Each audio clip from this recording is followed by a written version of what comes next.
No nosso mundo, quase tudo tendeu a ser dessacralizado. É o fenômeno que Weber vai denominar de desencantamento do mundo. Entzauberung é o termo, que é a expressão que Weber utiliza. Há essa ressacralização sob a forma de dinheiro. O dinheiro na nossa sociedade... Ou do próprio indivíduo, que se passa a ser decisão autônoma, passam a ser sacralizado. Ou pelo menos eles podem eleger enfim, a religião passa a ser algo de foro íntimo. A autonomia dessa criatura que pode escolher agora, não? A religião que ele quer. O Você está sem óculos, rapaz. A existência de Deus, não, mas eu enxergo. Primeiro, não se pode provar a inexistência de algo, né? Se Deus existe ou não existe, não é possível provar que não exista. Porque algo inexistente não é passível de prova. Eu não posso chegar e provar que não existe centauro. Eu poderia eventualmente provar que ele existe, se eu encontrasse um centauro e mostrasse. Então, o ônus da prova da existência de Deus deve caber àqueles que propõem a existência de Deus. Eu li um chiste num livro que estou lendo sobre a comédia, que é fantástico, e diz aquela frase que já conhecemos, não? Deus está morto, assinado Nietzsche. Nietzsche está morto, assinado Deus. Nietzsche, o Zaratustra vai... quer dizer, a frase grandiloquente de Zaratustra, quando ele chega lá no mercado, assim falava Zaratustra, num texto muito importante de Nietzsche, exatamente fazia um anúncio da morte de Deus. Deus morreu, né? Bom, o que significa para Nietzsche Deus morrer? Significa que o homem, não tendo mais nenhum Deus para apelar, ele deve assumir a sua própria existência plenamente, né? Nietzsche vai mencionar a religião como uma espécie de predomínio da morte, pensando no cristianismo, predomínio na morte sobre a vida, né?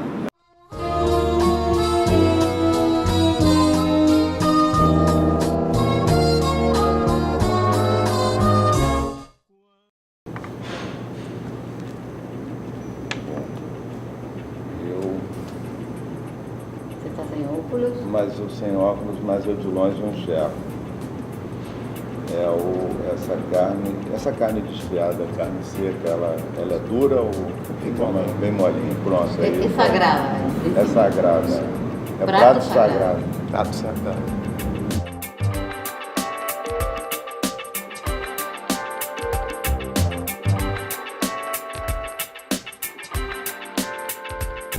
Olha, tem muitas formas, né, de começar.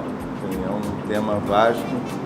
Eu, talvez, por um clássico, Mircea Eliade, o Sagrado e o Profano. Mircea Eliade, enfim, é um teórico de história comparada das religiões, muito conhecido. Diego, não sei. Sim. O sagrado, na verdade, ele é anterior ao profano, né? O mundo profano se instaura a partir do sagrado. Nas religiões tradicionais, a relação do homem com a natureza é uma relação que se dá de uma forma intersubjetiva, né? Assim, na religião antiga, por exemplo, religião tanto dos helenos quanto dos romanos, as nossas religiões africanas, elas têm as forças da natureza atuam como subjetividades com as quais o homem negocia. A physis representa para os helenos a natureza, uma natureza viva, mas não só a natureza, como um conceito de natureza nosso atual, mas representa a natureza com os deuses dentro da natureza, né? Talvez os helenos tenham sido os primeiros a constituir uma esfera distinta entre sagrado e profano. Na verdade, o profano emerge do sagrado, ele vem do sagrado. Da mesma forma que a filosofia vem do mito, vem, em certa medida, da religião. É uma forma de dessacralização do mito. E isso nos conectaria à famosa tese de Weber, né, do desencantamento do mundo, que eu acho que seria um outro outra vertente interessante da gente tratar. A desacralização como desencantamento. Como desencantamento do mundo. O mundo se torna, na filosofia moderna sobretudo, o mundo se desacraliza, ele se torna profano, né? E a esfera da religião, que era uma esfera que compreendia, enfim, o sagrado como o mundo sagrado, a realidade sagrada, em parte, as forças da natureza atuando como forças sagradas, se desloca essa opção para o indivíduo, né? O centro o individualismo que caracteriza o mundo burguês vai fazer com que a opção, inclusive religiosa, recaia sobre o indivíduo. O indivíduo elege a sua religião. A sociedade contemporânea, mas a sociedade moderna, a partir da moderna, é que faz com que a opção religiosa possa ser da livre eleição dos indivíduos, né? E o mundo se desacraliza, enfim, ressacralizando numa outra figura que é... Você acha mesmo que desacraliza? Em parte. Algumas religiões ainda mantêm certa relação, o candomblé, por exemplo, com as forças da natureza ainda persiste, como nas religiões antigas. Mas o cristianismo abandona. Uhum. Se o cristianismo, num primeiro momento, se interessava pela cosmologia, e inclusive Galileu vai ter que se desdizer, Giordano Bruno foi queimado pela fogueira da Santa Inquisição, Copérnico não foi... Uhum. A igreja não se apercebeu do perigo que rondava, enfim, o heliocentrismo, o quão poderia ser revolucionário para as crenças. Mas a própria igreja, ela abandona a cosmologia e ela abandona isso para a ciência. E a ciência pode se desenvolver com certa liberdade nesse aspecto. Porém, ela se centra na eleição individual. No âmbito da moral, nesse domínio, sim, a religião ainda permanece, mesmo as grandes religiões, as religiões monoteístas, né? Há uma mudança de foco. Agora, por outro lado, no meio desse mundo profano, há uma figura que se sacraliza, que é a figura do dinheiro. Então, o dinheiro se torna...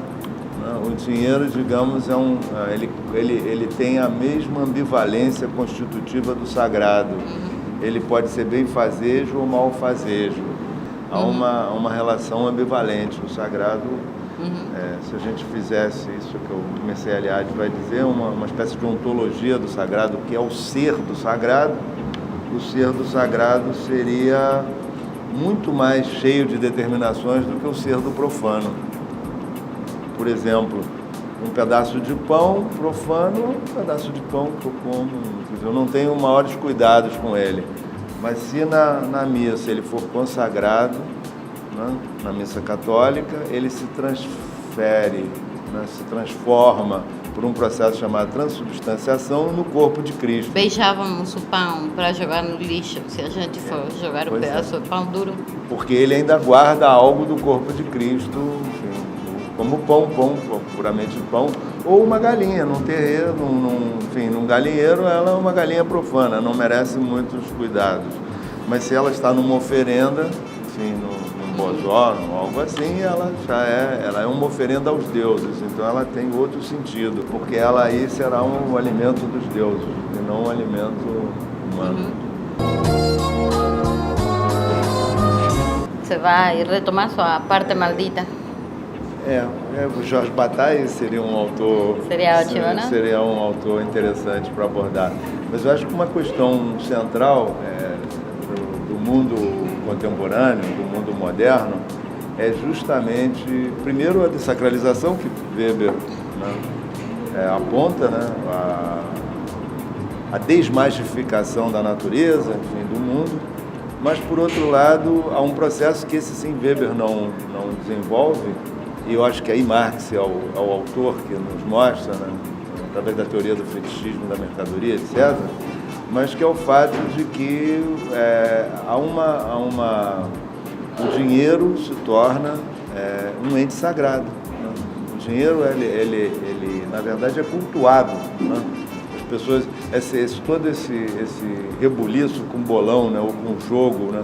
As pessoas parece que como que tem uma crença de que a panaceia para a solução dos seus problemas seria ter dinheiro. Ter dinheiro seria... Esse é o substitutivo da eventual felicidade ou da eudaimonia dos antigos, né? Tendo dinheiro, teríamos a solução dos nossos problemas resolvidos. O dinheiro se converte numa figura sagrada. As pessoas matam e morrem para obter isso, né? A gente, quer dizer, é curioso como é que algo que ao mesmo tempo enfim, uma cédula de uma moeda era um pedaço de papel pintado, né? E um pedaço de papel pintado, se eu pegar uma cédula de real, né? É curioso, enfim, ela tem uma imagem, em geral tem animais, né? Cada célula tem animais típicos da nossa fauna, e isso aqui... Incluídos os presidentes... Não, aqui hoje em dia já não se faz mais no real, mas eles colocaram em Deus, louvado seja Deus, né? Que é curioso essa menção. Isso vem a reminiscência do In God We Trust, do dólar. Essa chancela sagrada que os bilhetes devem ter, as notas devem ter. Mas esse pedaço de papel pintado, ele só tem valia aqui, ele não vale em outro lugar. Se eu chegar lá no Afeganistão com esse pedaço de papel pintado, o sujeito vai olhar para a minha cara e dizer, eu não aceito isso de jeito nenhum, não vou conseguir comprar coisa alguma. E, no entanto, há pessoas que estão dispostas a matar e morrer, eventualmente, com balas de verdade, por um pedaço de papel pintado, que, na verdade, representa a riqueza social, né? É a construção desse mecanismo que é o dinheiro como uma entidade sagrada. Marx vai comparar isso num escrito juvenil e vai dizer que, na verdade, o dinheiro é a divindade visível, é aquele Deus que se apresenta às pessoas no seu cotidiano, né? É aquilo que, enfim, está na vida e é chancelado pela prática coletiva que torna isso sempre um objeto de culto. Um objeto de culto. As pessoas, ao mesmo tempo, repudiam, né? O dinheiro também é malfazejo, ele traz desgraça, ele traz... Essa ambivalência está sempre presente, mas as pessoas anseiam, ninguém fica indiferente ao dinheiro, né? Esse mundo dessacralizado, ele constituiu uma sacralização sobre a forma do dinheiro que se converteu na grande busca e na grande procura, né? A ponto de que alguns teólogos, como Franz Henkel-Lambert e o Hugo Asman, coloquem como esse culto ao grande bezerro de ouro, a idolatria propriamente, a idolatria do mercado. O mercado é o ídolo, né? E contrapõe ao verdadeiro Deus, ao Deus cristão, enfim, que é o Deus da vida para esses dois teólogos. E efetivamente, no meio imerso nessa crise que nós estamos longe de ter saído dela, né? Há um culto ao mercado, né? A solução, a panaceia para a solução dos nossos problemas seria deixar a crença de que o mercado autorregulável seria aquele que nos conduziria, enfim, às benesses da felicidade. Não deixa de ser um culto. Daí o bezerro de ouro, a ideia e uma sacralização dogmática, porque isso se converteu numa espécie de religião profana. Vamos pedir um chopinho? Bora, vamos hidratar. Garçom, por favor. 2 chopos.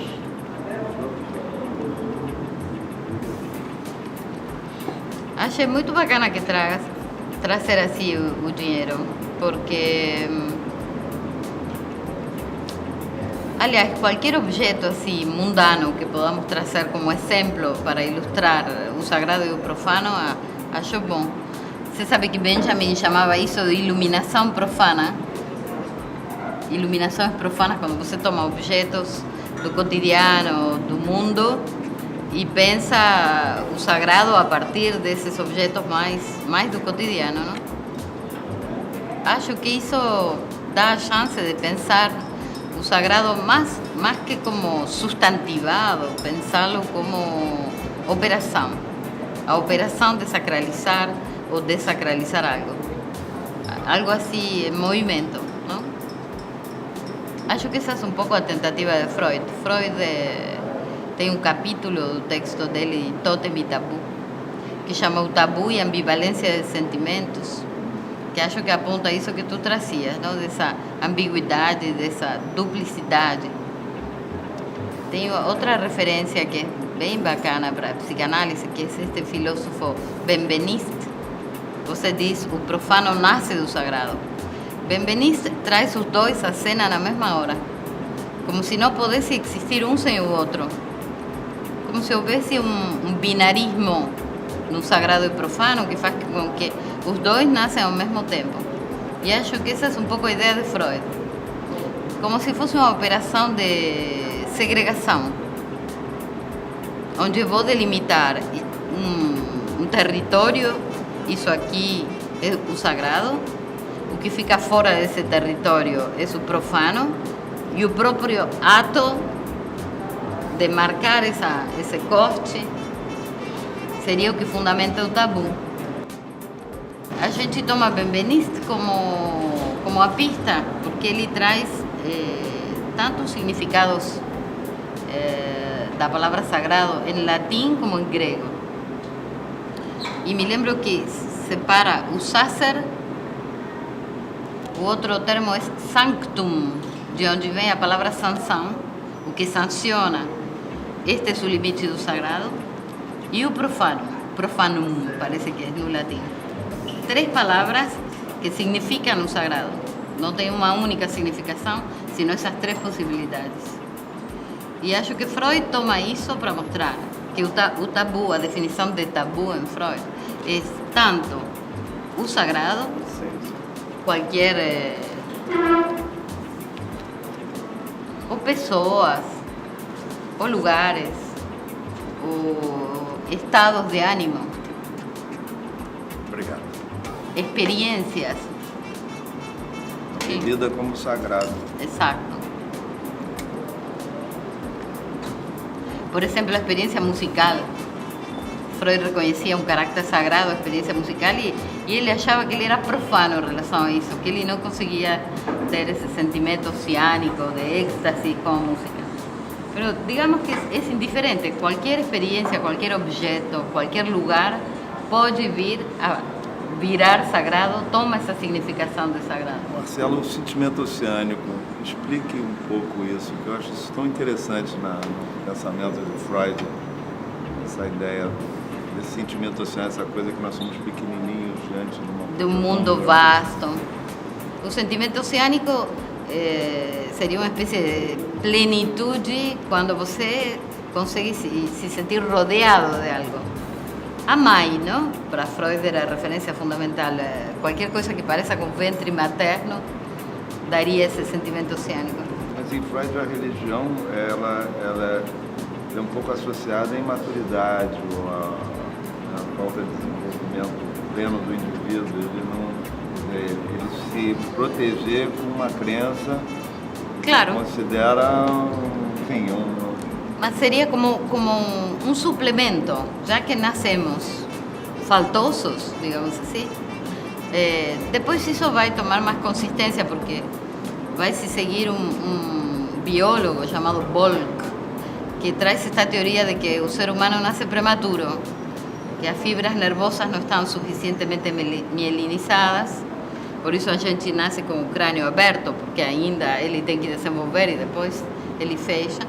E que esta indefensão, esta prematuração, te joga na mão do outro automaticamente. Não é como outros bichos que se viram sem a ajuda de um outro. Que então estaríamos condenados à religião, a sacralizar. Não haveria possibilidade de ser ateu nesse ponto para Freud. O considera como um suplemento do ser, igual que a arte, igual que a ciência, por exemplo. Ele poderia ter dito que a religião é uma neurose coletiva, mas ele fez ao avesso. Ele disse que uma das doenças que ele identifica, que essa neurose obsessiva, é uma religião privada. Ele faz ao avesso. Ele diz: existe uma estrutura onde eu sacralizo certos atos. Por exemplo, aqui seria ideal para um obsessivo poder contar as baldosas, como aquele filme de Jack Nicholson, Melhor Impossível, não? Que é bem caricato da neurose obsessiva. O obsessivo sacraliza Sacraliza o dinheiro, por exemplo, como o tio do Pato Donald, e fica contando as moedas permanentemente. Sacraliza a mulher, então não toca nela. Sacraliza o carro, por exemplo, e cultua o carro como se fosse o objeto sublime da sua existência. Mas para Freud é uma religião degradada, a religião privada, a neurosis. Para Freud a religião é sempre coletiva, tem que ser pensada coletivamente. A institucionalização do sagrado é o que ele considera religioso. Mas não há saída para isso. Freud não pensa que você se cura da religião. Você não se cura de sacralizar. O que você pode fazer é pagar o preço da desacralização das coisas. Por isso achei bacana que traga seu dinheiro, porque pensar o sagrado como uma operação permite, primeiro, não ter a ilusão de que há uma secularização, uma desacralização do mundo, senão passar a entender como outras coisas passam a ser continuamente sacralizadas. Eu fiz essa experiência com a tecnologia, que foi um objeto de estudo que passei um tempo colada com isso, e a surpresa de ver como se sacraliza, por exemplo, a web como instrumento, o digital como instrumento. Passa a ser um meio, aldeia global, finalmente seremos todos um. Por um lado, uma sacralização enorme do meio, e por outro, uma demonização total. O próprio conhecimento, me parece que também, por um lado, se sacraliza, a melhor coisa que você pode fazer é ser culto, erudito, saber cada vez mais, mas também se demoniza, porque você sabe e você não faz. Professor é daquele que ensina porque não sabe fazer, conheces? Então, sempre a operação de sacralização, junto vem a operação de segregação, de profanação. Eu acho que essa ambivalência, para mim a genialidade de Freud foi sacar que o sagrado é sempre ambivalente e o profano é inseparável do sagrado. Ou o demônio é inseparável da idealização. A família burguesa nuclear passa a sacralizar os filhos que são sagrados para os pais. Então, a coisa perde um pouco o caráter institucional e ritual comunitário que fazia com que todos... isto que tu falavas, não? Todos compartilhamos os mesmos objetos sagrados ou sou autônomo para criar meu próprio objeto sagrado? Quanto mais individual, mais autônomo, mais chance tem de ser chamado de fetiche. Então, o neurótico vai ter seus fetiches. O que vai ser sagrado para ele é a cor do cabelo da parceira, a condição erótica, como fala Freud, que seriam coisas sagradas de cada um, cada qual teria sua panóplia de coisas sagradas. E temos, de fato, não? Coisas que a gente... Para mim é sagrado tomar um chopp os sábados, não? O cinema aos domingos é sagrado, não abro mão disso. Então, eu acho que é bacana ver como, quando sacralizamos algo, criamos uma segregação daquilo que não entra. Essa coisa de um território sagrado e o território do profano. Acho que o que é interessante é ver a sacralização como um corte que vai separar. Talvez seja interessante pensar o secretismo, então, como aquilo que vem burla essa fronteira, não? Acho um gesto autoritário a sacralização, no sentido que vai dividir o que é sagrado e o que é profano. Freud fazia uma equivalência, que ele chamava equivalência simbólica. E quando você é pequeno, sua merda é sacralizada. Você está sentado no vaso e tem a mãe, a tia, um irmão, todo mundo esperando que você faça seu cocô. Quando você faz o cocô, todo mundo aplaude. Bem, e agora vamos a dizer tchau ao cocô. Você faz todo um ritual de sacralização da merda, sim? Que depois vira o que você não quer ver. Quando você sai do período de latência infantil, você passa, não pode mais brincar com o cocô. Te dão argila, te dão massinha, que são como metáforas da substância mole que seria o cocô. Porque Freud pensa que deslocamos essa relação anal com o dinheiro. Então, ao mesmo tempo que é sacralizado, como tu dizes, Es interesante ver cómo es o que permite demonizar, por exemplo, os políticos.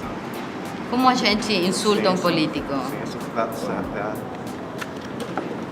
Demonizamos o corrupto que pega dinheiro para determinada... Então, ao mesmo tempo que é sacralizado, essa fonte... Obrigado. Obrigado. Que luxo. Tem algo de sagrado nesta disposição, não? É melhor do que um fast food. O fast food é um alimento absolutamente profano. Agora a gente come carne seca.